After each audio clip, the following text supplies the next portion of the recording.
ओम नमः शिवाय। दोस्तों, शिवपुराण श्री रुद्र संहिता चतुर्थ खंड के पहले अध्याय से 5वें अध्याय तक। दोस्तों, आज हम जानेंगे शिवपुराण कथा के बारे में, जो चतुर्थ खंड का पहला अध्याय है। जिनका मन वंदना करने से प्रसन्न होता है, जो प्रेम प्रिय है और जो प्रेम प्रदान करने वाले हैं, जो पूर्णानंद है और अपने भक्तों की इच्छाओं को सदा पूरा करने वाले हैं, जो ऐश्वर्य संपन्न और कल्याणकारी है, जो साक्षात सत्य के स्वामी है, सत्य प्रिय और सत्य के प्रदाता है, ब्रह्मा और विष्णु जिनकी सदा स्तुति करते हैं, जो अपनी इच्छा के अनुरूप शरीर को धारण करते हैं, उन परम आदरमयी भगवान शिव की मैं चरण वंदना करता हूँ। दोस्तों, मुनि श्रेष्ठ नारद जी ने ब्रह्मा जी से पूछा, हे ब्राह्मण, आप समस्त देवताओं और प्राणियों का मंगल करने वाले हैं। हे भगवान, आप मुझ पर कृपा करके यह बताइए कि देवाधिदेव करुणानिधान भगवान शिव तो अत्यंत शक्तिशाली और समर्थ हैं। फिर भी जिस अभिष्ट फल की सिद्धि के लिए उन्होंने गिरिजानंदिनी पार्वती से विवाह रचाया था, क्या वह पूर्ण हुआ? उन्हें पुत्र की प्राप्ति कब और कैसे हुई? तारकासुर का वध किस प्रकार हुआ? प्रभु, कृपया कर मेरी इन जिज्ञासाओं की शांति हेतु मुझे इनके बारे में विस्तृत रूप में बताइए। सूत जी कहते हैं कि जब नारद जी ने यह पूछा, तब ब्रह्मा जी ने प्रसन्नता पूर्वक भगवान शिव का स्मरण करते हुए कहा, नारद, जब भगवान शिव देवी पार्वती के साथ कैलाश पर्वत पर पधारे, तब वहाँ सबने मंगल उत्सव किया। सभी खुशी में मग्न होकर नृत्य करते रहे। तब भगवान शिव ने सभी को उत्तम भोजन कराया। तब सब देवताओं और मुनिगणों ने उनसे विदा लेकर अपने अपने धाम की ओर प्रस्थान किया। सब देवताओं के कैलाश पर्वत से चले जाने के पश्चात भगवान शिव अपनी प्रिया पार्वती को साथ लेकर अत्यंत मनोहर, दिव्य और निर्जन स्थान पर चले गए और वहीं सहस्त्रों वर्षों तक पार्वती जी के साथ विहार करते रहे। इस प्रकार भगवान शिव ने इतने अधिक समय को क्षण भर के समान व्यतीत कर दिया। इस प्रकार समय तीव्र गति से व्यतीत होता जा रहा था, परंतु भगवान शिव का पुत्र अब तक उत्पन्न नहीं हुआ था। यह जानकर सभी देवताओं को मन ही मन चिंता सताने लगी। तब देवराज इंद्र ने एक सभा करने का विचार किया और उन्होंने सभी देवताओं को सुमेरु पर्वत पर आमंत्रित किया। उस सभा में सब देवता इस बात पर विचार करने लगे कि इतना समय व्यतीत हो जाने पर भी अब तक शिव जी ने पुत्र क्यों नहीं उत्पन्न किया।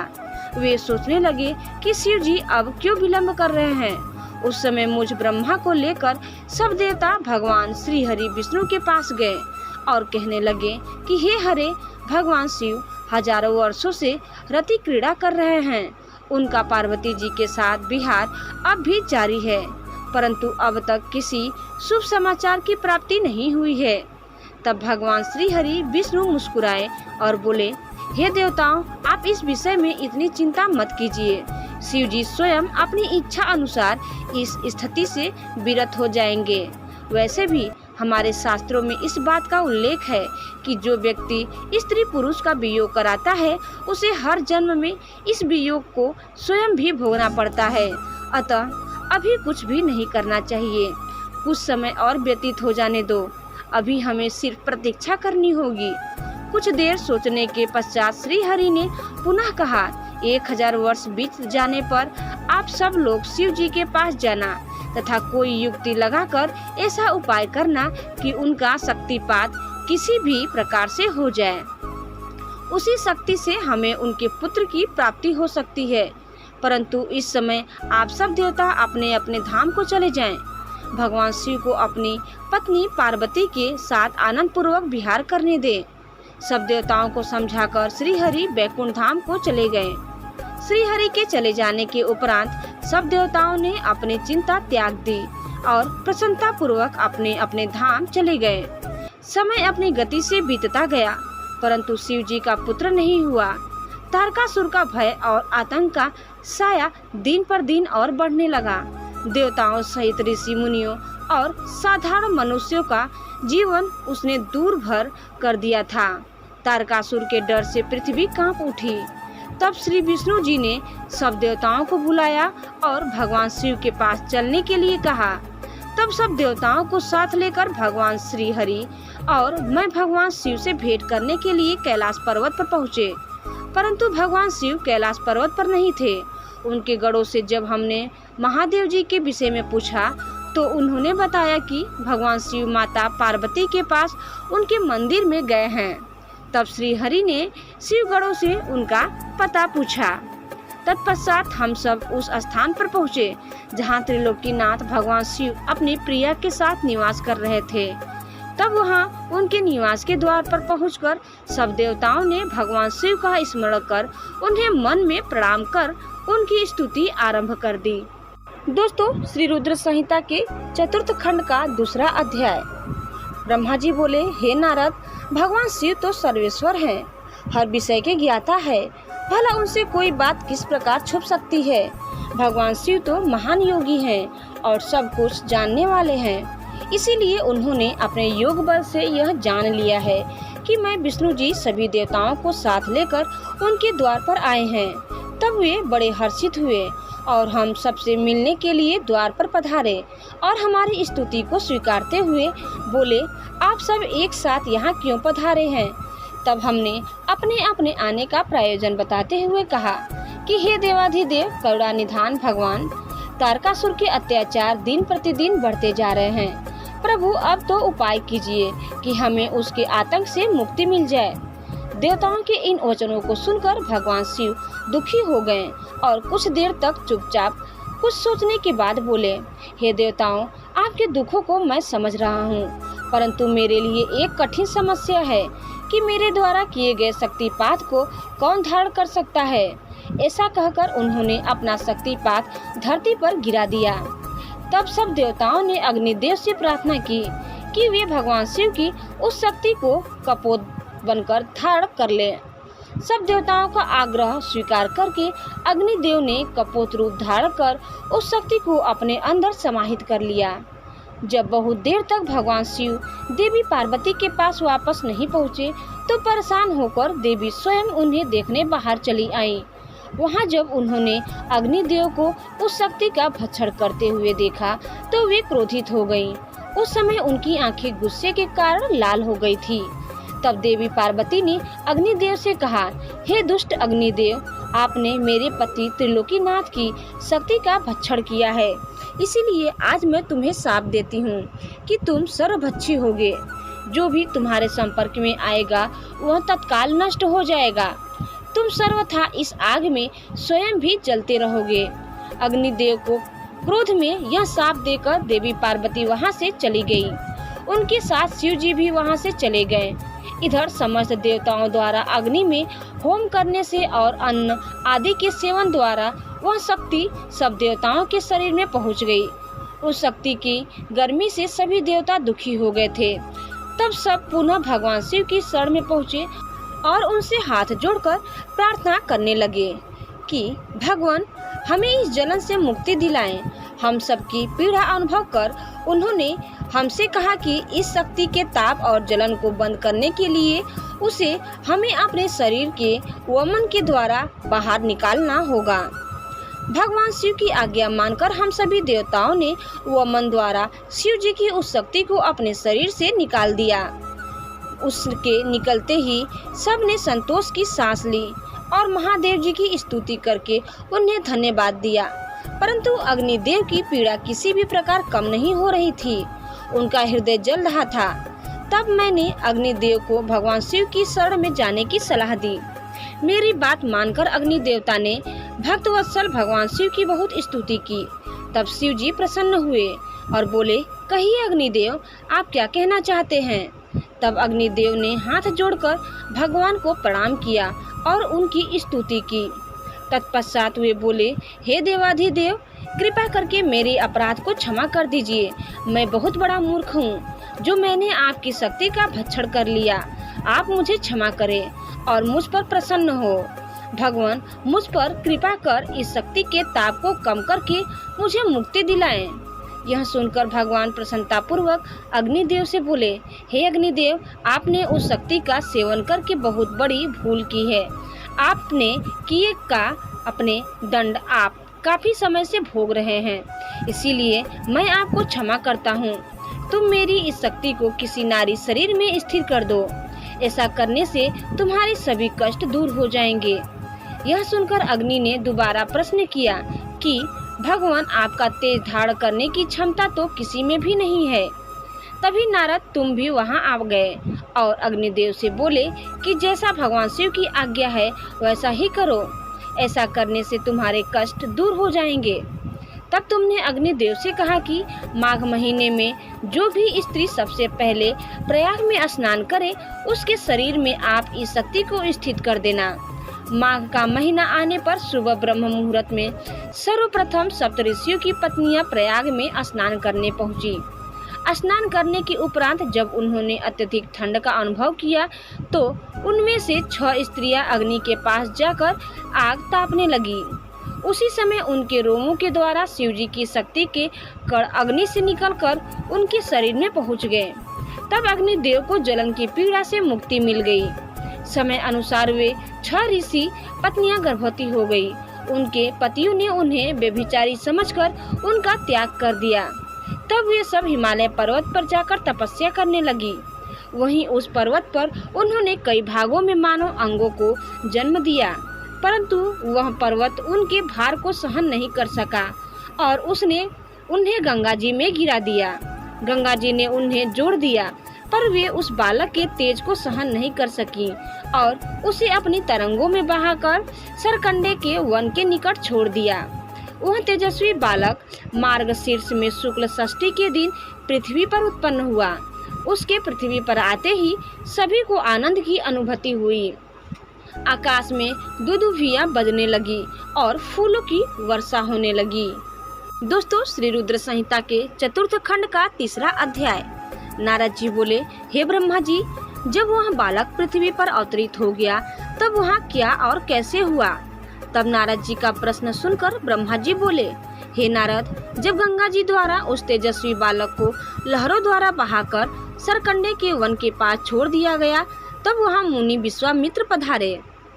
उस बालक का देदीप्यमान मुख देखकर विश्वामित्र दंग रह गए। वह बालक दिव्य तेज से प्रकाशित हो रहा था। उससे बड़ा प्रतापी और बलशाली जानकर मुनि विश्वामित्र ने उसे नमस्कार किया और उसकी स्तुति करने लगे। तत्पश्चात मुनि बोले कि भगवान शिव की इच्छा से ही तुम यहाँ प्रकट हुए हो। शिव तो सर्वेश्वर है, वे ही परम ब्रह्मा परमात्मा है। इस संसार का हर प्राणी, हर जीव उनकी आज्ञा का ही पालन करता है।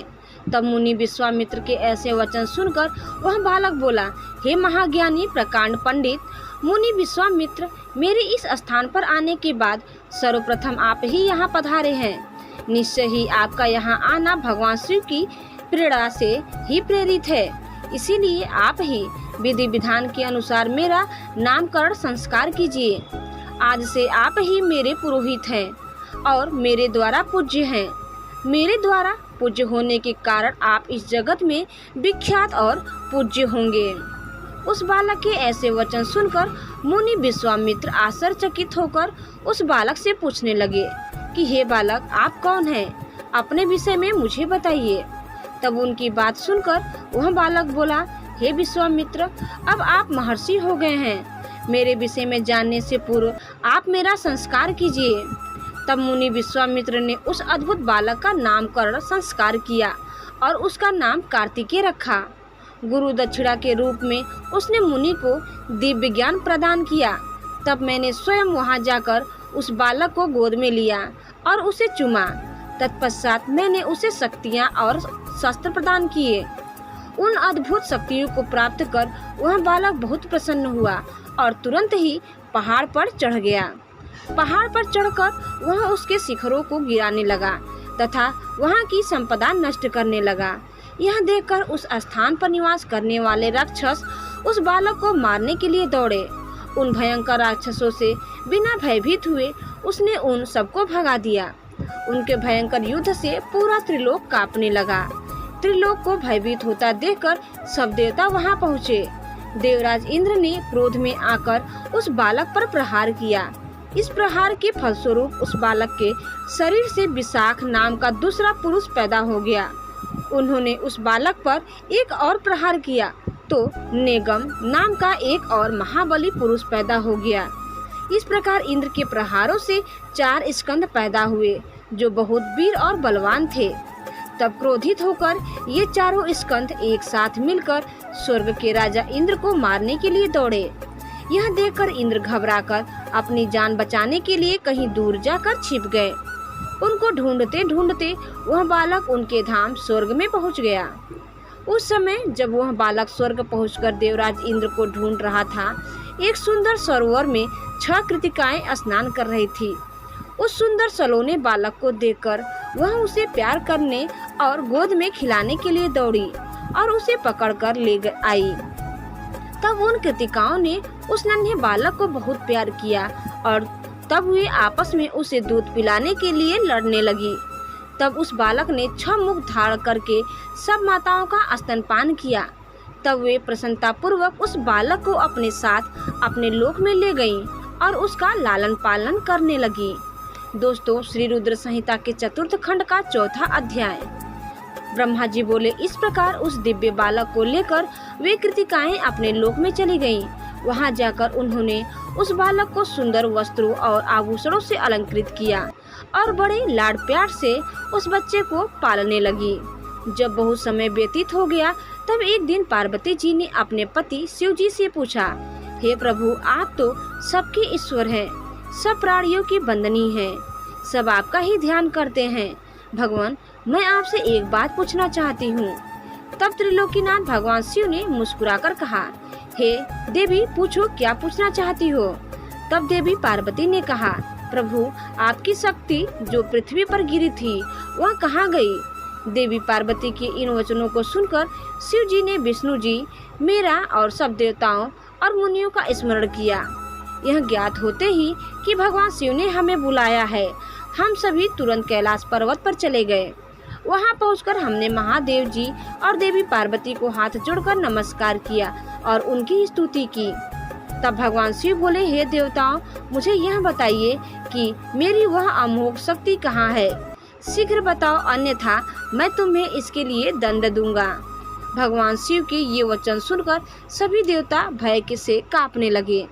तब उन्होंने जैसे तैसे वह शक्ति जहाँ जहाँ गई थी वह सभी बातें शिव पार्वती को विस्तार सहित बताई। तब उन्होंने यह भी बताया कि उस बालक को 6 कृतिकाएं अपने साथ अपने लोक को ले गई हैं और उसको पाल रही हैं। यह सुनकर शिव जी व देवी पार्वती को बहुत प्रसन्नता हुई। वे दोनों अपने उस पुत्र को देखने के लिए बहुत उत्सुक थे। तब शिव जी ने अपने गणों को उस बालक को कृताओं के पास से वापस ले आने की आज्ञा दी। भगवान शिव की आज्ञा पाकर उनके वीर बलशाली गण, क्षेत्रपाल और भूत प्रेत गण लाखों की संख्या में शिव जी के पुत्र की खोज में निकल पड़े। तब उन सब ने वहां पहुंचकर कृतिकाओं के घर को घेर लिया। यह देखकर कृतिकाएं भय से व्याकुल हो गई। तब कृतिकाओं ने अपने पुत्र कार्तिकेय से कहा कि हमें चारों ओर से असंख्य सेनाओं ने घेर लिया है, अब हमें बचने का मार्ग खोजना होगा। यह सुनकर स्वामी कार्तिकेय मुस्कुराए और बोले, हे माताओं, आपको डरने की कोई आवश्यकता नहीं है, आपका यह पुत्र आपके साथ है। मेरे रहते कोई भी शत्रु इस घर में प्रवेश नहीं कर सकता। माता, मेरे बाल रूप को देखकर आप मुझसे अयोग्य न समझे, मैं इन सभी को हराने में सक्षम हूँ। इससे पूर्व की कार्तिकेय उन गणों की सेनाओं को नुकसान पहुँचाते नंदीश्वर उनके सामने आकर खड़े हो गए और बोले, हे माताओं, हे भ्राता, मुझे संसार के संहारकर्ता भगवान शिव ने यहाँ भेजा है। मेरे यहाँ आने का उद्देश्य किसी को नुकसान पहुँचाना नहीं है, मैं तो सिर्फ आपको अपने साथ ले जाने आया हूँ। इस समय ब्रह्मा, विष्णु और शिव त्रिदेव आपकी कैलाश पर्वत पर प्रतीक्षा कर रहे हैं तथा आपके लिए चिंतित है। आप शीघ्र ही हमारे साथ पृथ्वी पर चले। आप अभी तक अपने जन्म के उद्देश्य से सर्वथा अनजान है। आपका जन्म दैत्यराज तारकासुर का वध करने के लिए ही हुआ है, अतः आप हमारे साथ चले। वहाँ पृथ्वी लोक पर सब देवताओं सहित स्वयं भगवान शिव आपकी अभिषेक करेंगे तथा सब देवता अपनी अपनी दिव्य शक्तियाँ और अस्त्र शस्त्र आपको प्रदान करेंगे। यह सुनकर कार्तिकेय बोले, यदि आपको भगवान शिव ने मेरे पास भेजा है तो मैं अवश्य ही उनके दर्शनों के लिए आपके साथ चलूंगा। हे तात, हे ज्ञान योगिनियाँ, प्रकृति की कला है, इन्हें कृतिका नाम से जाना जाता है। इन्होंने ही अब तक मेरा पालन पोषण किया है, इसीलिए ये मेरी माताएं हैं और मैं इनका पुत्र हूँ। तब स्वामी कार्तिकेय ने हाथ जोड़कर कृतिकाओं से नंदीश्वर के साथ जाने की आज्ञा मांगी। माताओं ने अपना आशीर्वाद देकर उन्हें वहां से जाने की आज्ञा प्रदान कर दी। दोस्तों, श्री रुद्र संहिता के चतुर्थ खंड का 5वां अध्याय।